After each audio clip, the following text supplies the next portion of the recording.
Monsieur le Président, chers collègues, simplement quelques mots pour rappeler l'importance du projet d'aménagement cyclable sur le pont autoroutier de la Mulatière. C'est, ne l'oublions pas, le principal point de franchissement de la Saône entre les communes du sud-ouest de l'agglomération lyonnaise, c'est-à-dire Roulins, Cergy-Laval, Guérigny, Pierre-Bénite ou la Mulatière et la Presqu'île. Je ne reviendrai pas sur les difficultés de ce secteur, très largement décrites dans la délibération. Il y avait clairement urgence à agir et nous pouvons nous féliciter de l'initiative du Grand Lyon à réaliser les études en lien avec les services de l'État et les deux communes de la Mulatière et Lyon, et surtout d'engager une première phase de travaux provisoires pour apporter une réponse immédiate à la demande forte exprimée par les usagers du pont de la Mulatière. Cette opération est inscrite au titre du budget du plan Mode Doux avec le concours des fonds de financement de la transition énergétique.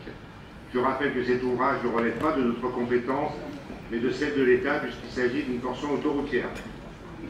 Pour véritablement répondre aux enjeux de déplacement sur le site, il faudra réaliser à plus long terme des travaux d'une toute autre ampleur autour d'un ouvrage dédié au Mode Doux. C'est de loin la solution la plus pertinente. La création d'un site propre a d'ailleurs été justement été inscrite au plan Mode Doux de l'agglomération lyonnaise, qui reconnaît cet axe comme structurant.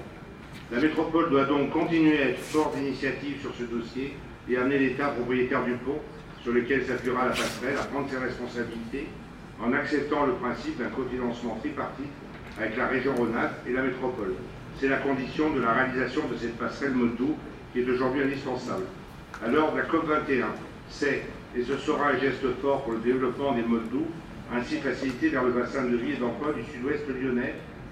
En élargissant le propos, cela me permet de rappeler la nécessité de développer les liaisons intra-habitat et zones d'activité de ce secteur, en développant par exemple dans un futur proche le vélo électrique, ainsi que des aménagements dédiés aux deux roues, en complément des liaisons longues et difficiles, aujourd'hui réservées à un public convaincu certes, mais surtout plus sportif.